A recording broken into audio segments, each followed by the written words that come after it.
really the only thing I watched. I did pick up some of the stuff at the end of the night on the news as to what happened during the trial, but I'm going to tell you, I was an attorney, I did some criminal law, but it was pretty much a foregone conclusion what the end result was going to be. Listening to Judge Darrell, though, go through her reasoning and her sentencing, to me, made me feel good. I did meet with some of the people who had testified that night, and for them, I think it was a sense of relief. That's what I picked up from them. It was a sense of relief that, one, it was over, two, consecutive lives in prison, and just getting past this part of the healing, getting past the trial does help, I think, the entire community heal. So I hope I answered your question.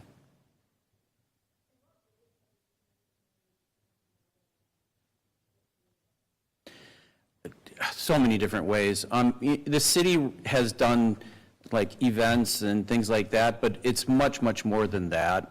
For the healing, if you just, social media has been a big part of it, but even all the businesses that have kind of, they have had fundraisers. There's been a lot of things that people have done individually to try to support people who were injured in the parade, both physically, emotionally, and the families that lost people. It's hard to pick out any specific thing. You know, we had the blue lights last year. People still have blue lights in their porches and in their apartment and windows and stuff like that. Now businesses are still doing it. We will be asking people to do it again.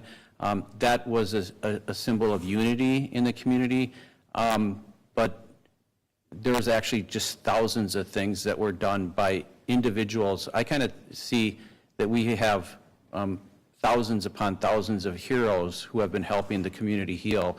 It's not just the city itself. It's not just the police department. It's not just the fire department. For me, it's very moving as to how many people, individuals that aren't affiliated with working for the city, have come together to help people.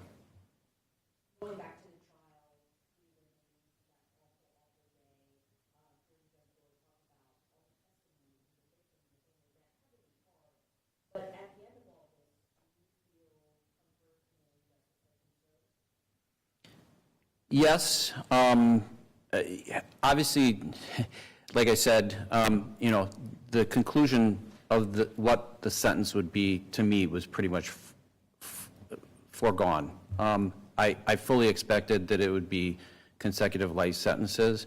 More important, though, is the fact that we got through and finished the trial.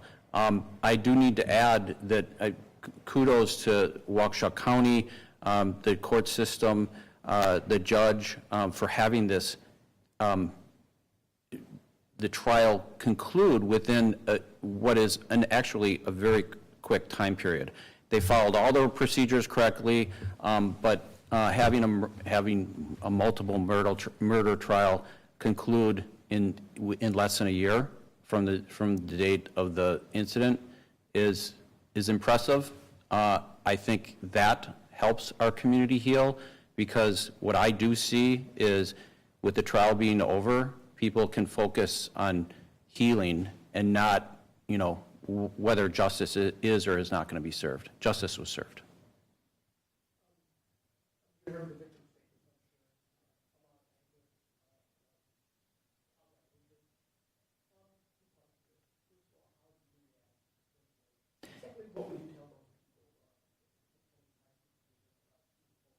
Okay, first of all, anger, hatred is a natural reaction. Second, I guess, and many of you probably heard me say this to you directly, my advice to people was don't even watch it.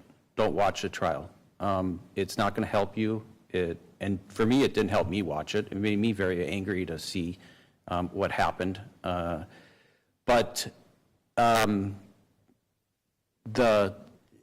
Hopefully, anger, hatred will give way to thinking of yourself and making yourself happy. being happy, healing, and if you do carry a lot of hatred and anger, I'm going to say because of this, get some help, I think that's needed.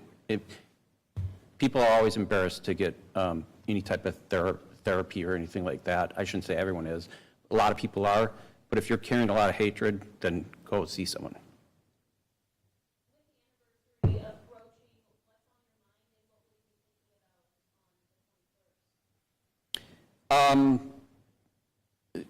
What's on my mind is continuing to heal. That's my overriding theme, is that the community experienced major trauma, and we need to continue working on healing. People heal at different times. We have physical injuries, we have emotional injuries, we have people who lost loved ones. So every single person that had a loss is going to heal at different time periods and in different ways, but what we need to do is support the people that need to heal, and just keep on working on that. What was your reaction?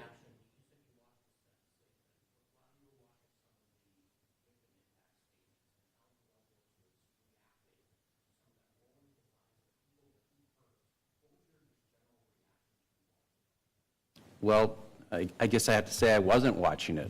I did, at the end of the night, many times watch the news and saw some of it. I probably watched 15, 20 minutes of the trial itself. Me along with everyone else, that there was nothing pleasurable about watching that trial other than knowing what the end result was going to be. So I wasn't watching it.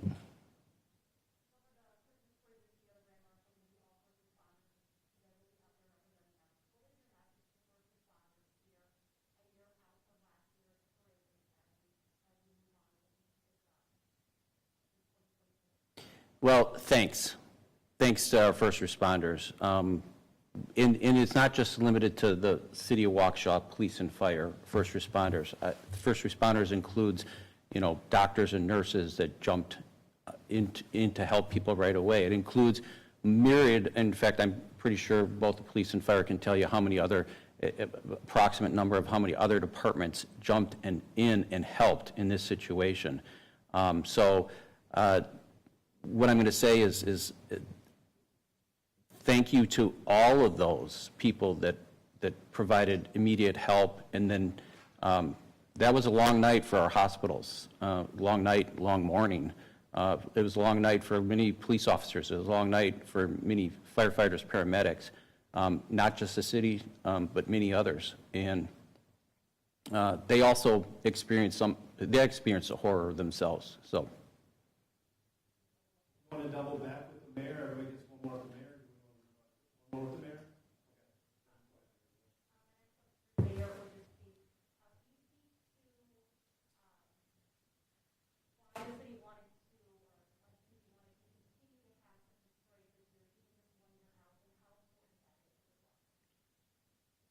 I think it's very important. It's extremely important for a community to come together and to celebrate. If we didn't have celebrations, if we just decided that we're no longer going to have community gatherings, that would be letting evil win, and we're not going to let that happen.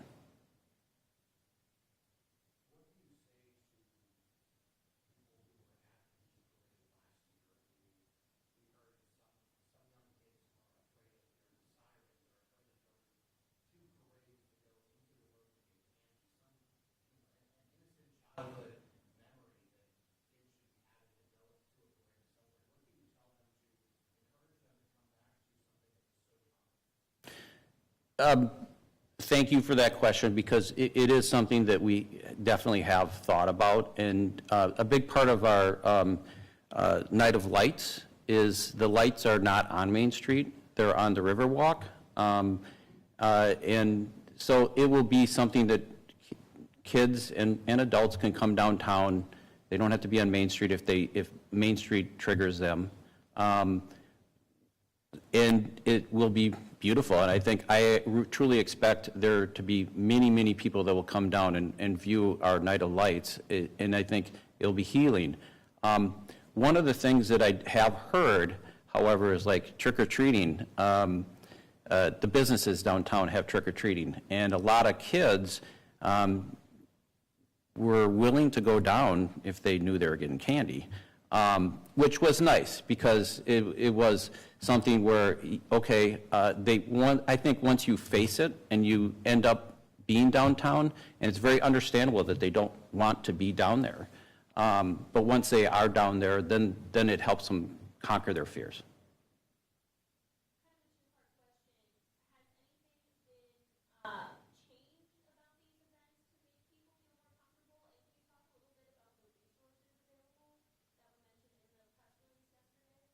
Sure. Well, I think you're all aware that we have barricades that are put in before our parades and other events. We also have a lot more officers working to make sure everything is safe. There's a lot of planning that goes into this, a lot of resources, more resources that go into it. And there's, as I've been saying over and over again, there's overt things that you see and covert things that you won't, and I won't talk about the covert things. Oh, okay, I'm sorry. Healing Hearts has been a huge resource. We also have a resiliency center, and I don't want to, actually, I want to make it clear, there's been so many different organizations that have been providing mental health resources. The Resiliency Center is just basically starting. There's federal money that's available for that. That's for people who were impacted by the parade and need mental health. Hopefully you have the information on that and you can put that out to the public. That'd be very important. At the Remembrance Ceremony, both Resiliency Center people will be there as well as Healing Hearts people. There's a lot of things that have been done in order to try to address the mental health. It is a problem because we have a shortage of people who can help with who do mental health.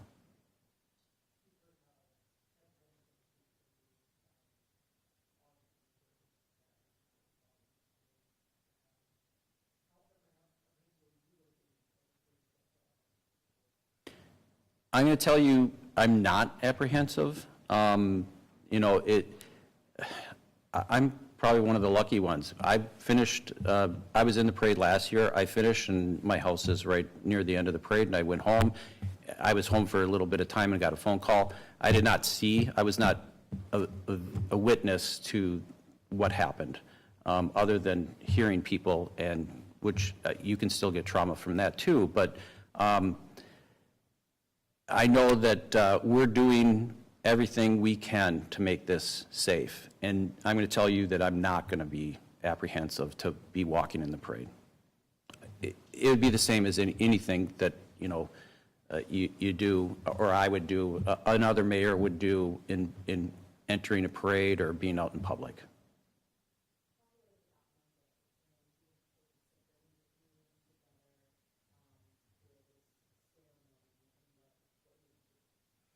Well, we had a ceremony shortly after the parade in Cutler Park, and I think that was, one, it was very emotional, but more importantly, I think what it did is it gave people an opportunity to stand with each other and to start the healing process. I mean, like I say, the healing process for some can take years and years. For some, it may not be as long. For some, you've all seen it. It goes up and down, or it takes a really long time. The Remembrance Ceremony is another opportunity to heal. That's why we're doing it.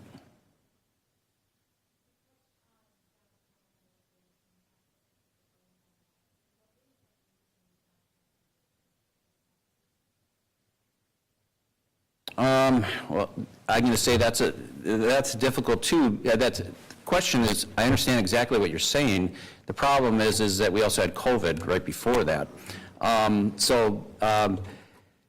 I think downtown, the businesses are a much more cohesive group. I think they were to begin with, but many of the businesses were deeply affected by this. As you know, many of the parade people ran into the businesses. They thought there was shooting going on. Many of the businesses had these people that were terrified inside of them. Many of the businesses saw what happened. They're affected. I think that they they've been of tremendous help, and they're working on it themselves. So I'm not really sure how to answer the question, but.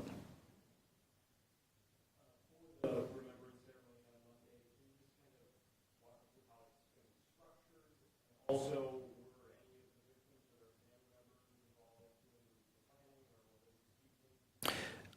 The family members are not involved. I really didn't want to go there to try to bring them into this, and maybe that was wrong. I don't think so. This is something we're putting on. I expect many of the family members to be there. Many of the people who were impacted by this. Many of their families who lost people. But basically it's going to start out with, I'll make some remarks, short remarks. There'll be a moment of silence. I'll have some comments. Governor Evers will be talking, our fire chief, our police chief, Father Patrick Heppy from Catholic school system. He was injured on the parade. He'll also be speaking, and we're going to end it with a song. And I want the song to be a surprise. I'm hoping I can keep it quiet.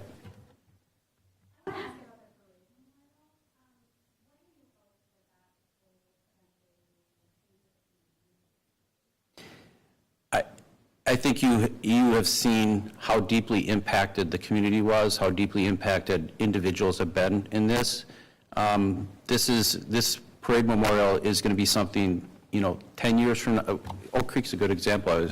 Steve Scafidi is a friend of mine, and they just had the 10-year anniversary of the Sikh temple shooting. That was something that meant a lot to the people who were involved in that. So I'm going to tell you the parade memorial, 10 years, 9 years from now is going to be very important. 20 years from now is going to be very important. You got to remember, the lives that were lost and the people who were injured, and to them, that's going to mean a lot. So this is a decades-long type of thing that's going to happen. Definitely, we just really started trying to raise funds. I still have a lot of work to do in order to make the ask. I've been a little busy, but I'll be making the ask from a lot of different entities and companies and things like that. We are getting a lot of interest. We're getting, people are contacting us that will be helping us make this happen. I'm still very confident that it's gonna work out great. or you want to switch? Switch? Let me switch. Who do you want, fire chief or police chief? All right. Okay. That way I don't get thrown in the middle of this. I'll stay right over here. Come on. Can you hear me all right? You go first, Dan. That's Okay, good. yes, thank you. He said police chief. Okay, fine. We'll start with NPR, then we'll work our way back. So I'm just wondering if there are any details that you can share about I will share this. How we're doing securing operations for future special events is completely different than prior to November 1st of 2021. The route has changed, so we can have more security in that area. You are going to see more visibility presence with uniformed police officers. There are going to be more covert things going on as well. And we're going to have modular vehicle barriers at key locations at the venue. And answer, yes, things have changed. And moving forward, the public can know that they're going to be safe and secure in those areas because we are going to have the vehicle barriers. We are going to have more presence of law enforcement, and we are going to have other support networks in place to help us.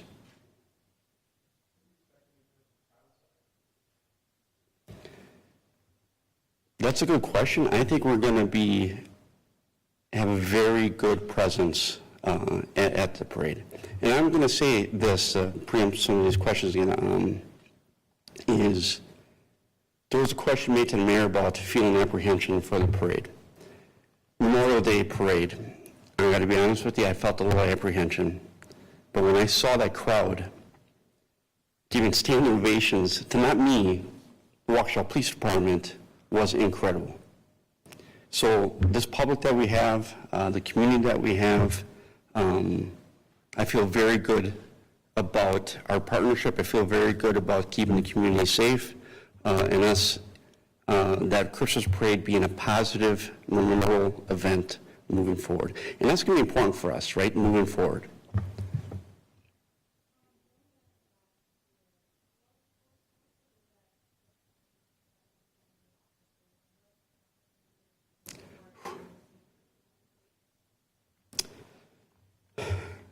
It's still affecting us. And I'm going to be honest with you, November 21st, these next couple of days is going to resurface a lot of that trauma. Our officers are traumatized.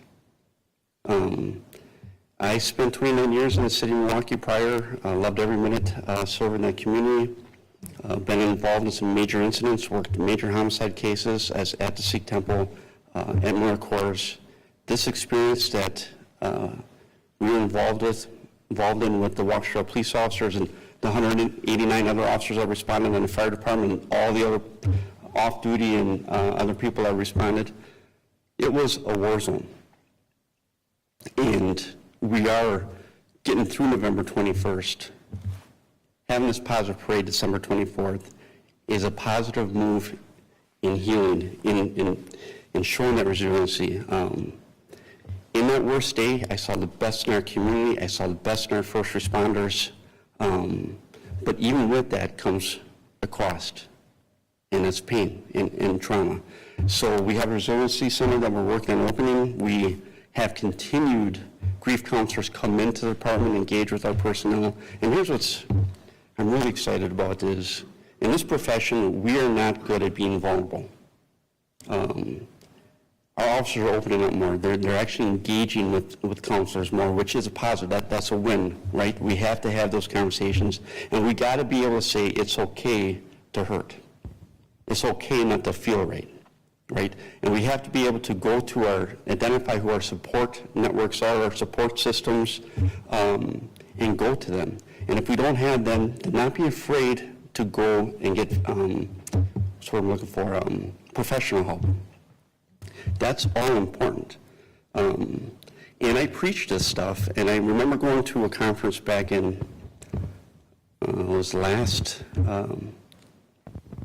the event, and I'm in Atlanta and talking to all these grief counselors about the trauma that the officers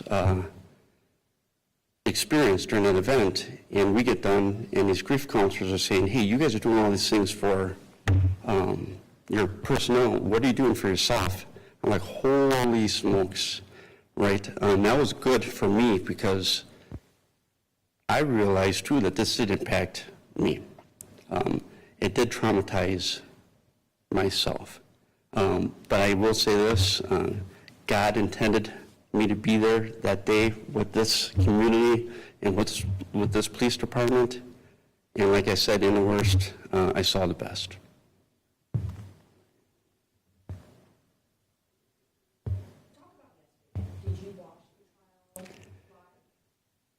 I did. I'm going to talk about courage. The family members and the victims that got up and spoke, you want to see some courage in this community, right? You saw it. I also want to talk about Judge Darrell. The patience, the professionalism was incredible. Sue Opper and her district attorney's office team, phenomenal job. And think about this. Most of you experience some gun violence and homicides that occur in other cities, right?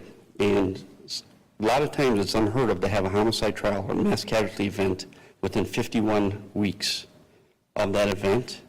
And for this county district attorney's office and the judge to get that to happen is incredible. And the jury, right, when we talk about wellness, right, jury and our public, if this is traumatizing, get the help and be engaged and have those conversations.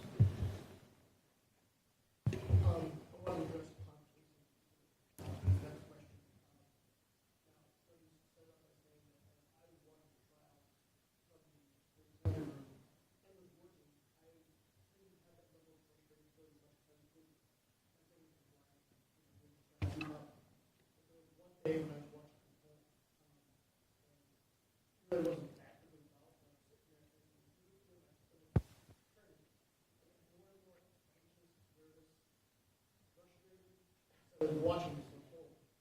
I was right behind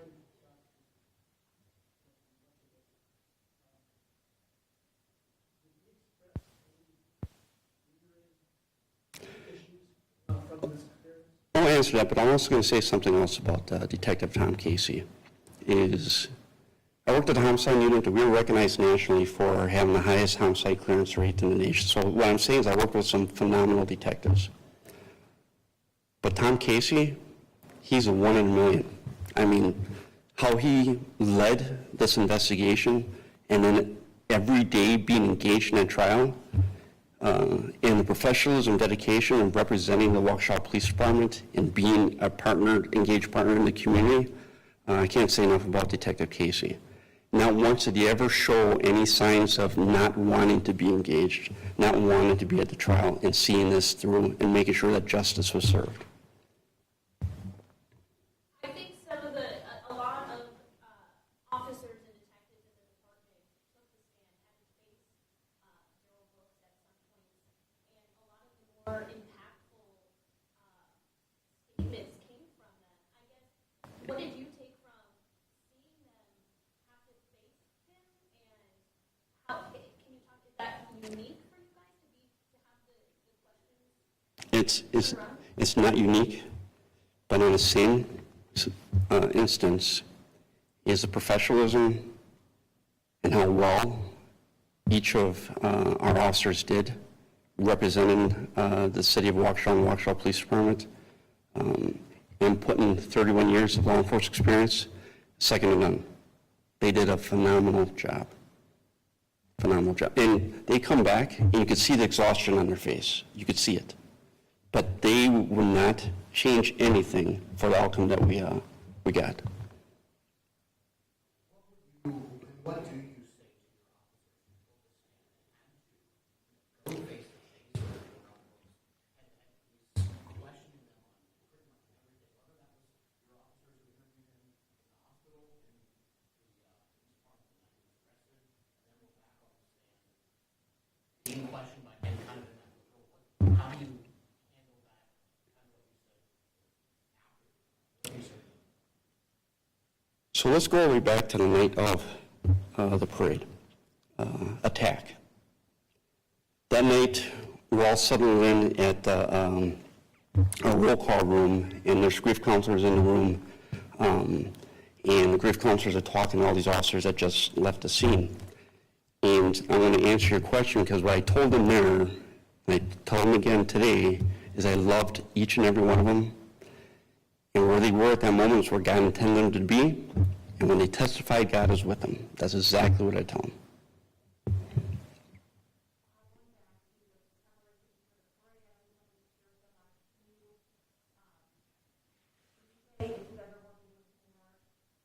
Law enforcement at other levels, whether it's state or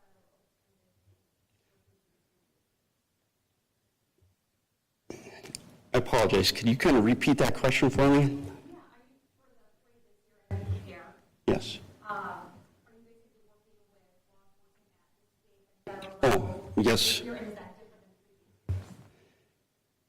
So, yes, it is different because here's where the difference part is. When we are working with federal partners, we are working with state partners, and some of those things that we're working on is intelligence.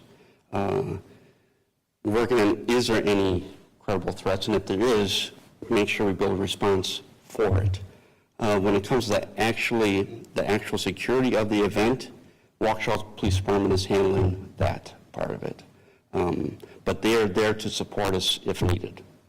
We have a great partnership with the federal agencies. We have a great partner with the state and all our local departments.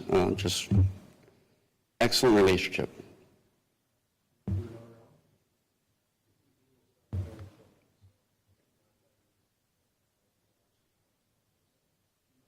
But do you have any outlets?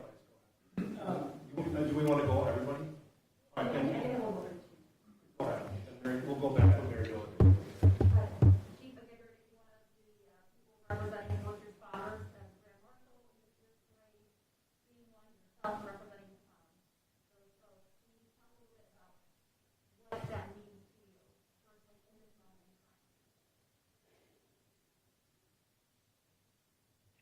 So I'm very grateful and thankful for all first responders.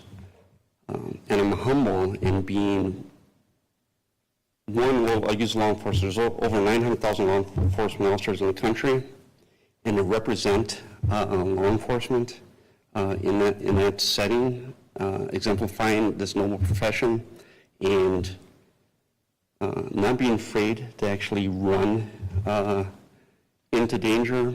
I'm honored and humbled to actually be a part, and humbled to be with the fire chief, and humbled to be with the mayor, and being in this community, moving forward in healing, moving forward and showing resiliency, moving forward and showing perseverance that we're going to be Waukesha strong.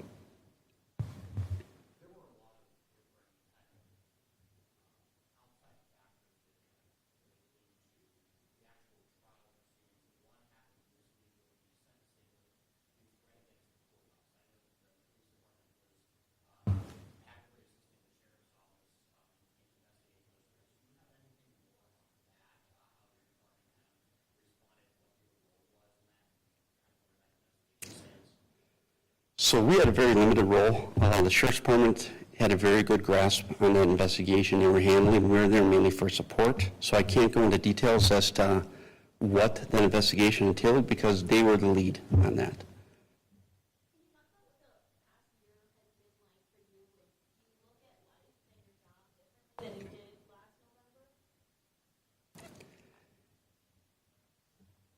It's hard for me to say no. I do. But I honestly think I'm stronger today than I was yesterday. I'm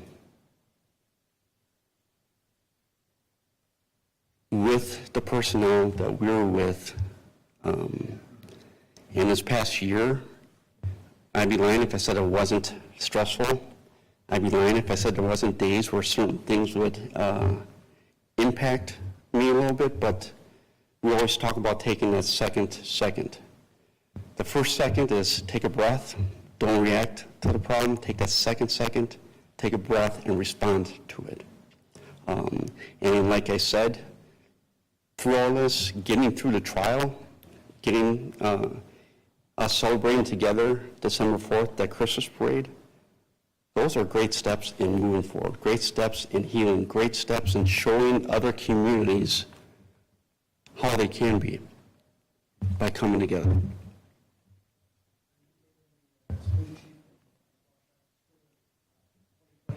Not much going on. Yeah.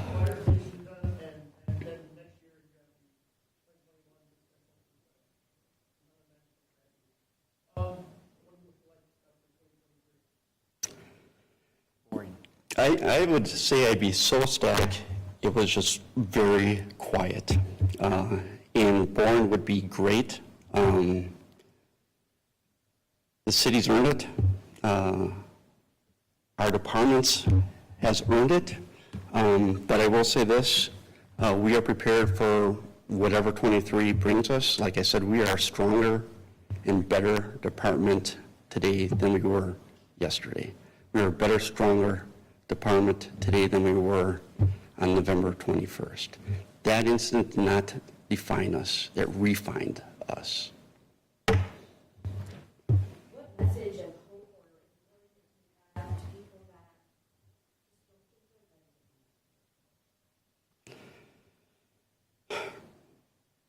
here's one thing I don't want to do is,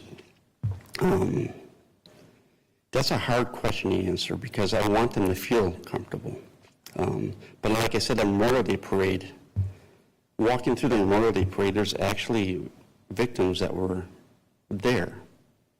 And I'm hugging and giving high fives. They were there. This community is so resilient. To the individuals where they're not ready to go yet, what I'm going to ask them to do is do not try to internalize it and handle the problems themselves because it's greater than them. Get help. Go talk to people. If it's kids, don't be afraid to talk to a teacher. If it's an adult, don't be afraid to share with someone that you trust or go get the professional help. But don't sit on it. Don't let it just lie there because it's not going to go away unless you address it.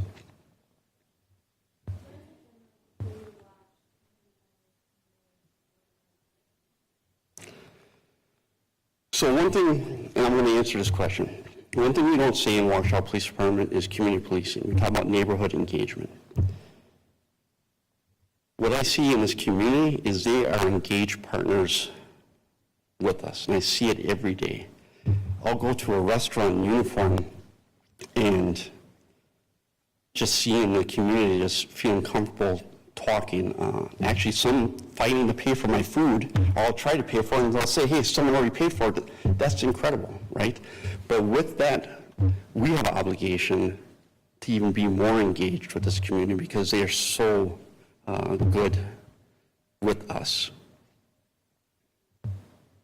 One of the things that surprised me watching the trial was the sheer number of off-duty officers from other jurisdictions who just happened to be at the parade that day. The number of officers from other jurisdictions who were on the radio when it happened who just dropped everything and came. What do you want to say to we talked a lot about Waukesha Strong. To just our neighbors who came to help. Like I said, there was over 189 officers that responded outside of the Waukesha City Police Department. And they self-dispatched there. And they were engaged in the incident and helping us right from the get-go. I also want to talk about the Waukesha County Sheriff's Department. They were great partners with us in this as well.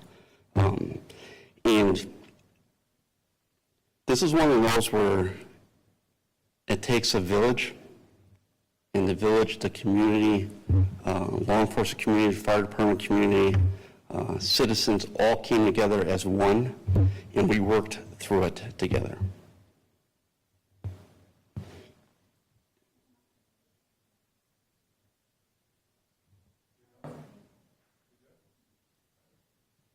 You gotta be out of questions by now, right?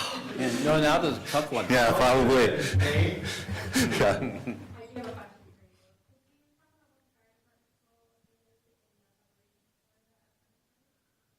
Yes, we've actually been very involved. We've been partnering not only for the parade, but all the community events. And, you know, it's just a parade mentality, and I don't mean that, you know, it's been something that's been a long part of our history, and you just kind of, we're aware of the threat, but, you know, after what happened last year, all these events have just taken on a new meaning. So we've been involved in the planning phase of looking at how can we provide the best fire EMS support, and then also making sure that the kind of the boring stuff, that there's a command post, an instant command, and the resources that are there that are needed to bring in the additional support and coordinate a response if something would happen again. So we've been partnered with not just police department, but even people from our engineering department using our GIS and mapping system analysis. All the departments have gotten together to look at how can we provide these events to our community safely to continue these wonderful traditions that we have. Employees are no doubt heroes for what they did last year. But what do you want to say to the citizens who have no medical training, who have no experience in emergencies like you do, that just ran into the street, you just put blankets on some of the children? Thank you. Is I think the obvious thing, I have had the privilege of having all kinds of conversations. You never realize how many people attend an event until you start to hear those stories. And I've had people that are off-duty firefighters, but just even friends that I went to high school with and said, hey, I didn't know what to do, so we put a blanket on somebody and we held their hand. And sometimes they look at that going, well, I couldn't provide medical care, but that care was a huge thing in helping people, reassuring them, doing what they can, and that was an incredible act of evil. But the goodness that happened immediately, and people didn't hesitate, and there's so many stories of that. There's no way that we can recognize everybody who helped out, but it was. It's kind of humbling and heartwarming to hear and see some of those stories.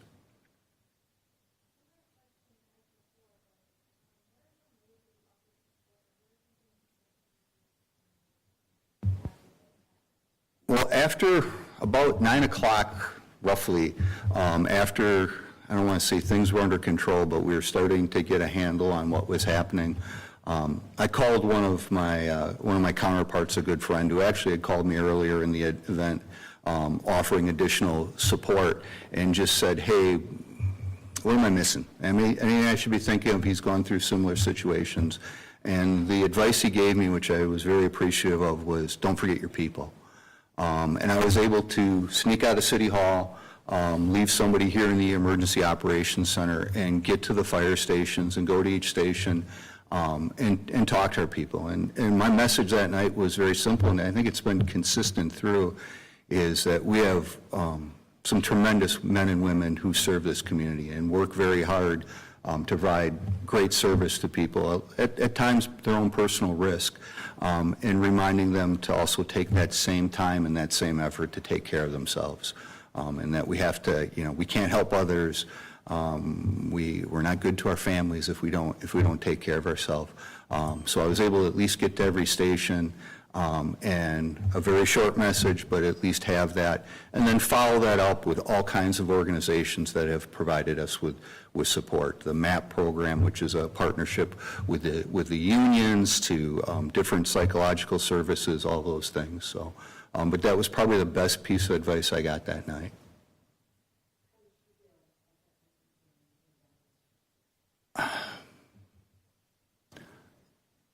I was very glad it was over. I hope that is, so many people have lost so much. It was to me as a point of closure. I realize that that may not be where everybody is at.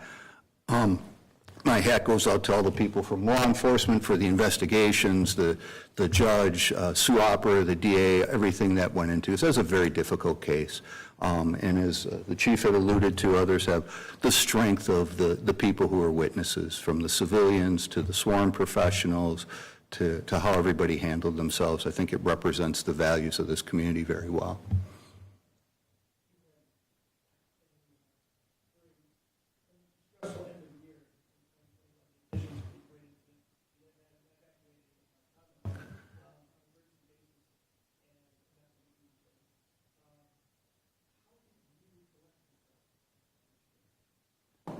I'm very fortunate. I have a good support network of my own my family, my faith, some friends, and trying to, which is really hard to do at times, take my own advice and try to take care of myself also. It's easy to get very focused on the department and the bigger picture and stuff, and that, I'll be honest with you, after being able to take a vacation, it finally hit me after about 3 months, and and took my own advice and sought some people out to help me through the difficult time, and I know that is something that in all of our professions are trying to change, where it used to be, you got to suck it up and be tough kind of thing, and relying on, helping each other and working through those things.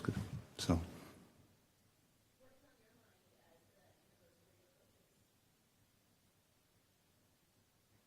For me, moving forward, continuing these traditions, providing a safe venue. Obviously, we're going to have the memorial to recognize the tremendous loss that people suffered, and then the lighting ceremony, and then onto the parade. So trying to move forward without forgetting the people who had had the loss, and keeping them in our thoughts and prayers. You know, but I'm looking forward to moving forward and planning for the future. So I'm a second-generation firefighter here. My father was retired from the department. I've been here for 34 years. I grew up in this community, went to, you know, from grade school through high school. It is a tremendous place to live, and I'm honored that I have the ability to have a small role in continuing on the great values of the city. She also kind of asked these questions, but what do you say to some of these young kids who were traumatized by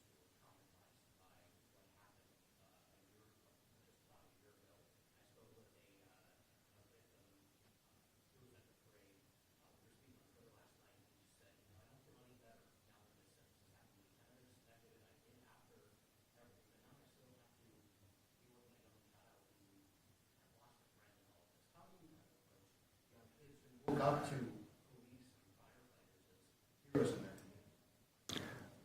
It's a tough question, you know, and I think as parents, everybody faces that, or, you know, having loved ones, it's not just exclusive to parents, obviously. What I can say from a department standpoint is that we're doing everything to make sure that people are safe, and encouraging people to find healthy ways to work through that. You know, and sometimes it's not the real big things, but it's, you know, being able to ask someone how they're doing and not just have that as a casual greeting, and to care, to listen, take time to listen, hold a hand where it's appropriate, a hug, you know, those kinds of things. And I recognize that some people may not be able to return to the parade, and maybe this year it's not appropriate for them. I can assure you that we're doing everything as public safety to make it as safe and comfortable an event as possible, but the healing is going to take time for people.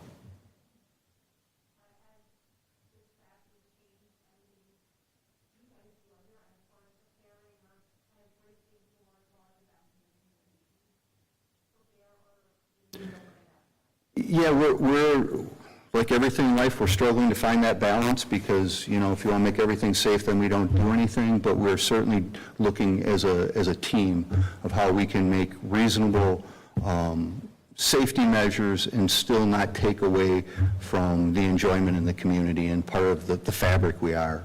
You know, obviously it'd be safer not to have a parade, but that impact would be so horrible on our community.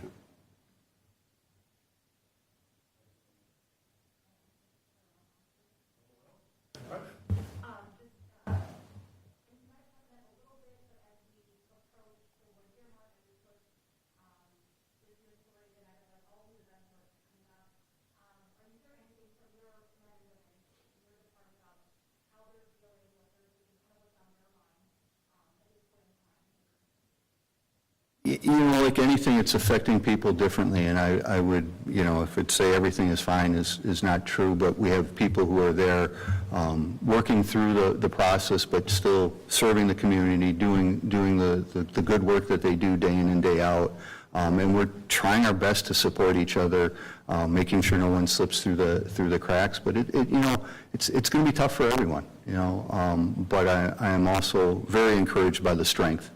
And, you know, nobody is backing down from stepping up and doing what needs to be done.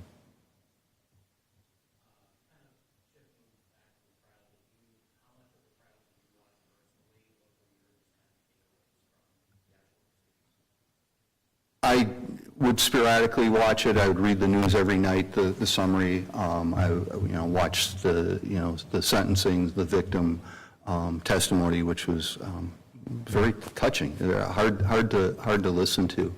And I guess my takeaway was of the strength of people, to see people take the stand and testify to the horrific things that were done, answer the questions directly, and you know, step up and explain how the impact was to their family, and serve as part of the justice system. You know. So I can't believe, you know, everybody who listened to it just hits you. And, you know, but proud of how the people reacted. Growing up here and serving this community, you know, this trial reached around the globe.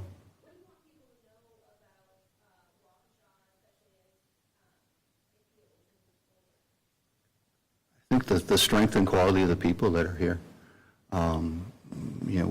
This was a horrendous act, and it is so uncharacteristic of who we are, and just, it's a great place to live. Yeah, every community has things that we can work on to improve, but there's very good people here, and it's a great place to raise a family.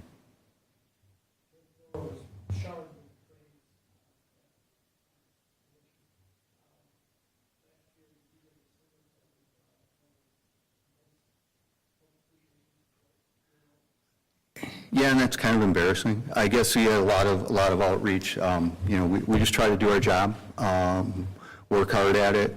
Unfortunately, this tragedy hit our community, and the first responders responded very well. We had previously, a month before this happened, practiced our mass casualty plan. Unfortunately, there's been a lot of tragedies that we've learned from throughout the nation, and our response with our mutual aid partners went very well. I can't speak enough of the, for how well being able to call box alarms and bring in, multiple fire departments quickly. They're well-trained. We're working from the same plan, partnering with the medical community and how things went. And yeah, the after action's coming out, and there's things that we can do better, and we're going to learn and share that. I'm very proud of the people I work with, and it's all them doing that work.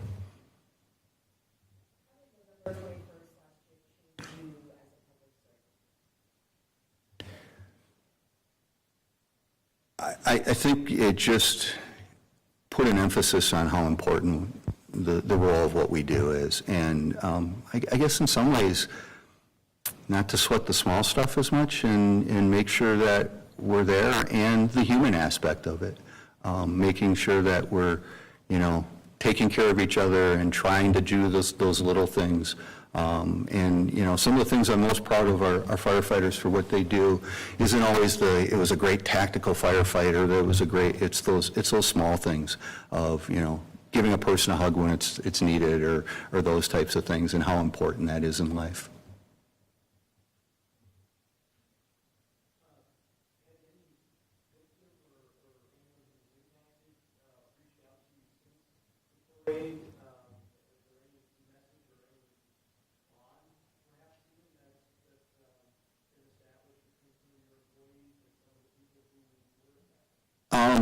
Some of our members were victims also, with their family being there.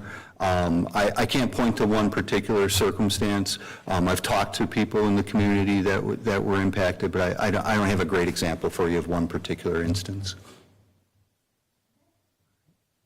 Thank you. Yeah, thank you.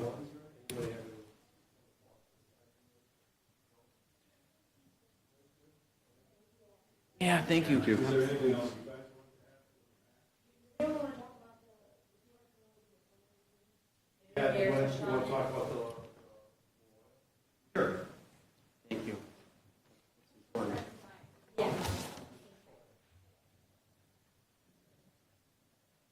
Yeah, we'll hand out so you have the QR code. Hopefully you can put it up on your screen. I think you can still get it on your screen if you...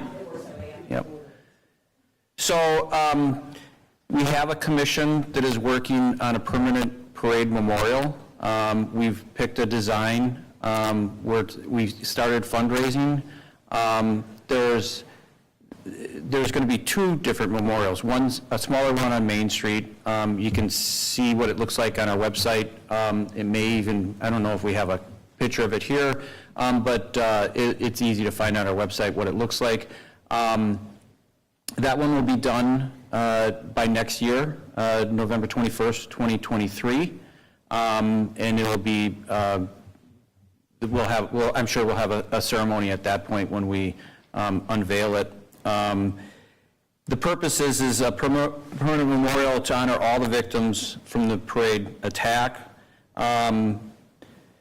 The other memorial, which will take, we're expecting 2 years to complete, will be at Grady Park, which is, you go to the Veterans Memorial and then continue on just a little further down from that. If you have, I'm pretty sure you all have taking pictures of it. It's in a park. There's a lot more room for reflection. It's going to be a much bigger type of memorial. It's ribbons. Both of them have ribbons involved, and ribbons with hearts. And I think the big thing is that it's intertwining, provides strength and unity. We will incorporate the color blue also. We're working with Thrive Architects to finish the design of the memorial. The commission has picked the overall design, but there's still a lot of work to do on that. We also have local artist Carmen de la Paz, who's going to be helping us. She has, the commission picked kind of two different memorials. Carmen has hands together holding a heart, and that'll be incorporated at the Grady Park Memorial. The funds are being raised through the Waukesha County Community Foundation. This is the same, Waukesha County Community Foundation was where the victims' funds went. This is a separate fund with that entity. Our QR code would bring you right to where you can make donations. You can also visit our website, and I'm not going to go through all that. You wouldn't use it in TV anyways. We are going to recognize donations, every donation. So our website will recognize everyone who donates that wishes to have their name on there. We do have, we're going to be working on if the larger donations will have some additional recognition, but we're still kind of working on that.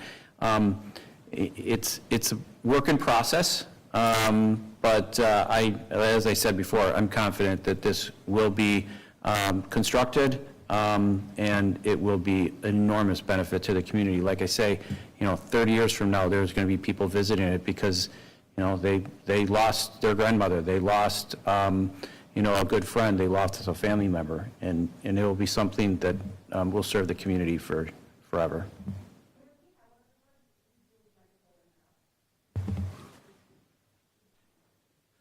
Yes, I have, sir. Thank you. So we have, here's our card. We're going to be handing these out at the Remembrance, and we have the QR code.